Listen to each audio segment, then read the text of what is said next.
Hi everyone, I'm David Wismer, a recent graduate of the Metis Data Science Bootcamp, and this is my multivariate linear regression project on UFC score predictions.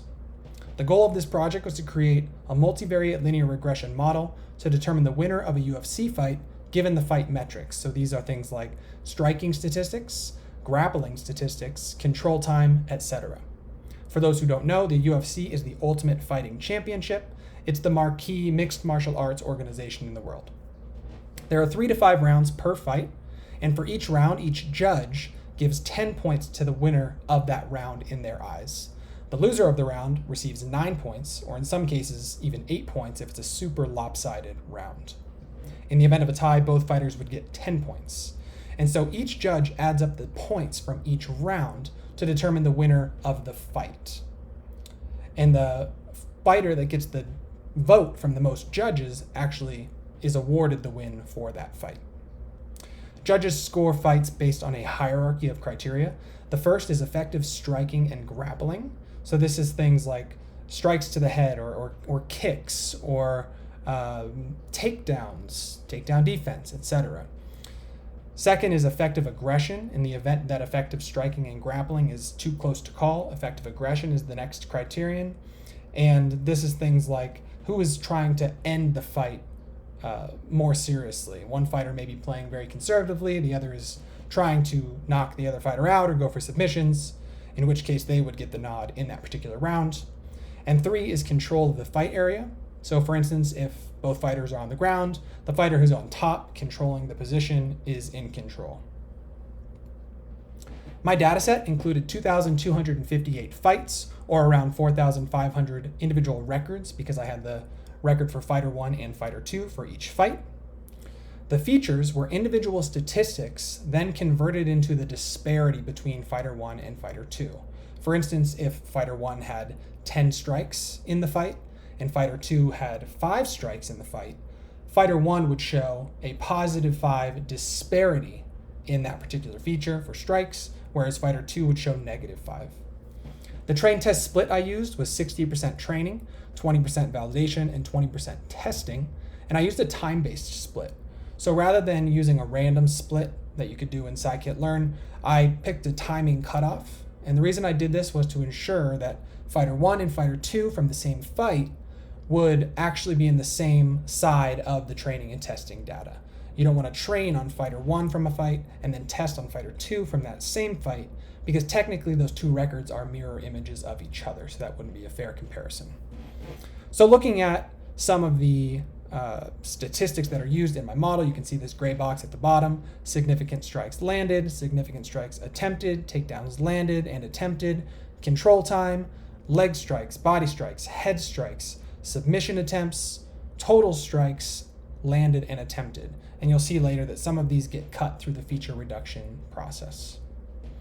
So quickly, I'll go through the flow of my data all the way through to the end of the model.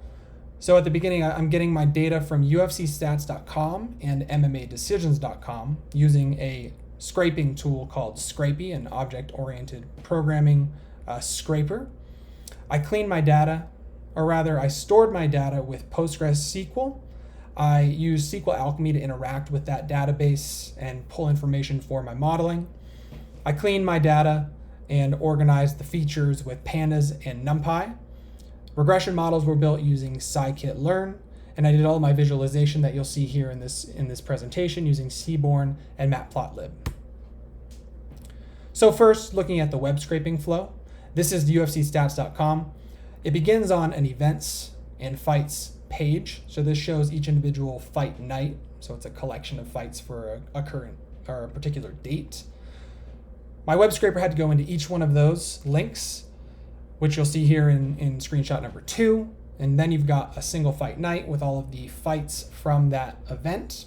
You click into each one of those, and that brings you to a final page for an individual fight. And for each of these individual fights, you need to collect round by round statistics, as you see in the final screenshot in the lower right. And this is the data that ultimately gets stored and used in the model.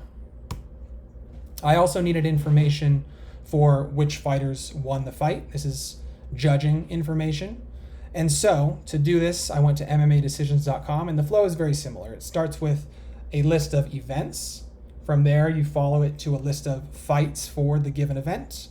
And then you follow each fight link to a page where you have information about how each judge scored the fight and also how the media scored the fight. And what you'll notice here is that some of it is incomplete. You don't get a whole lot of information necessarily for every single judge in every single fight. And for the media, you don't have round by round breakdowns, which does have an impact on how I can do my modeling, and I'll get to that in a little bit. Now I'll talk about my cross-validation. So here we've got R squared for a variety of different combinations of models and then types of data. So I attempted to normalize my data using min-max scalar and also standardize using standard scalar. I tested linear regression, lasso regression, ridge regression, stochastic gradient descent regression, and also a random forest regressor. And the best R squared that I was able to achieve is 0.6958, and that was random forest. But as you can see, the R squareds are very similar all the way across the board. Random forest also had the largest generalization error from training to validation. So it was difficult to fix overfitting with random forest, which is a typical problem. Normalization with min-max scalar and standardization with standard scalar also did not really have much of an impact on the performance of my model. Now looking at root mean squared error. Again, random forest, this time with unaltered data, had the best root mean squared error at 0.1984. But again, you see very close numbers all the way across the board for every different type of model. And to put this root mean squared error into perspective, the reasonable actual per round score for a fighter is 8 to 10. As I mentioned at the beginning, a fighter is awarded, for instance, 9 points for losing a round, 10 points for winning a round. Sometimes if they lose by a lot, they might get 8 points. So really 8 to 10 is what you'll generally see. And so this root mean squared error represents 9.4% to 10.4% of that reasonable range of outcomes. And again, normalizing, standardizing had very little impact on performance. I also wanted to note that using stochastic gradient descent regressor produced different results every time it was run. This is somewhere in the middle, what I'm showing here. Now I'll look at the top 3 models in terms of testing results. So what I did here was I took the 3 models that I liked the most and I brought them forward to testing using my testing data. And so what we see here is that, again, the numbers are very close in terms of root mean squared error and R squared. I also included prediction accuracy here. This is, does the model predict which fighter won the fight correctly or not? And this is determined based on looking at the judges scoring and the media scoring, creating a combined score and seeing which fighter actually had the higher combined score in the true scoring and then comparing that to my model. And so what you see here again is everything is very close. So the model that I actually prefer and that I move forward with in the visualizations you'll see later is linear regression with normalized data. There was no reason to bring in more complicated models such as stochastic gradient descent and random forest because the benefit was very minimal. Linear regression is very easy to understand. It's even easier to understand when you use normalized data, so you can compare the different coefficients and see which are more important than others. So doing just that, what you'll see here is a breakdown of the coefficients in the final model for my linear regression model with normalized data. And so what you see is that the metrics here actually align very nicely with the prescribed UFC judging criteria. The first judging criteria is effective striking and grappling, which is represented by what you see at the top of the list here in significant strikes landed disparity and takedown landed disparity. This is a striking statistic and a grappling statistic.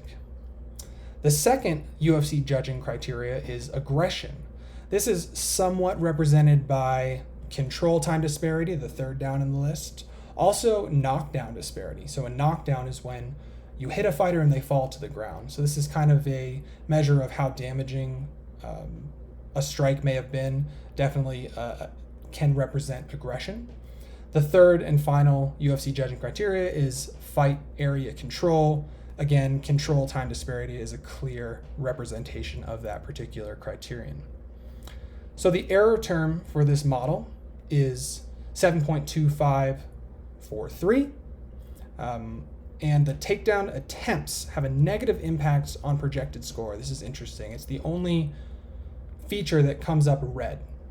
And what this means is that every time you attempt a takedown, attempt to bring your opponent to the ground, you actually get penalized in the eyes of the judges. But if you are able to complete that takedown, you get a larger reward. So you see, for instance, in this graph here, takedown land disparity has a coefficient around 1.25.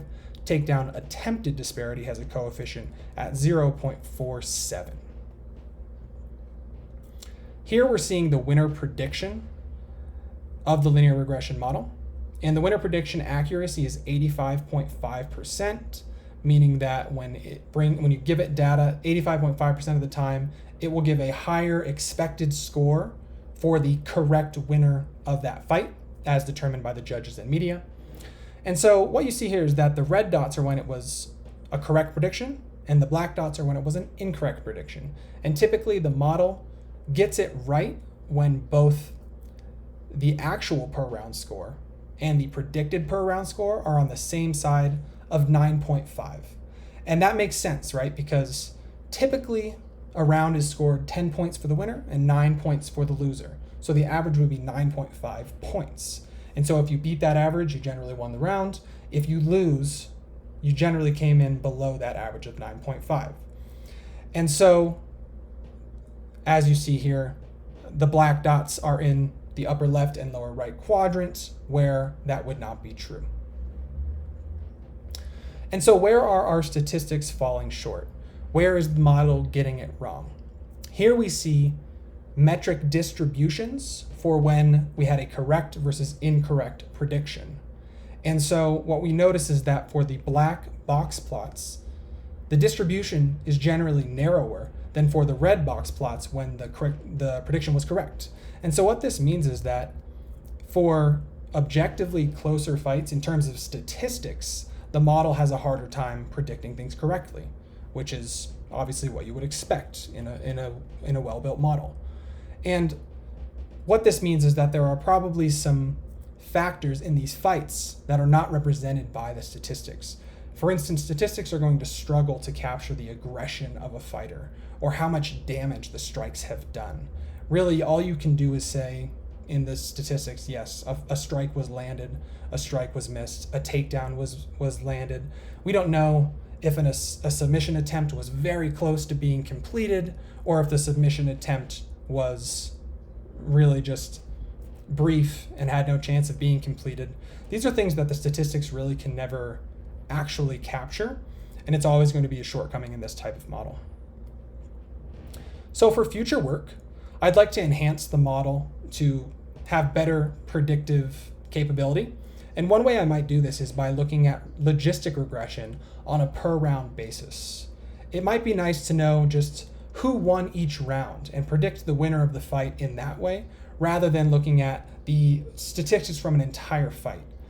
As of now, that's difficult to do because we have less robust information on a per round basis, particularly on MMAdecisions.com. And we don't have the information for the media on how they score each individual round, only the total fight. However, it is something I would like to explore. I'd also like to look at the analysis of fighter styles. This is not really related to linear regression, but I'd like to use unsupervised learning to cluster fighters into different fighting styles. From there, you can look at how do these styles match up. I also have a data set that looks at what are the most exciting fights as voted on by fans in the past. So it'd be interesting to see which style matchups tend to produce the most exciting fights, which styles tend to win out over other styles more frequently, how have fighters changed in their styles across time, etc. Finally, I'd like to judge the judges. It would be great to know which judges have historically deviated furthest, both from the model, the linear regression model, and then also maybe from the media, or just in general from kind of the average score of the other judges and the media together. So thank you for your time. I appreciate you tuning into this presentation. And if you have any questions, you can throw them in the comments. I also recognize that I've had this screen share covering some of my information on the slides. You can check out my GitHub for all of the code related to this project, as well as a full write-up of the project and the presentation slides. Thank you.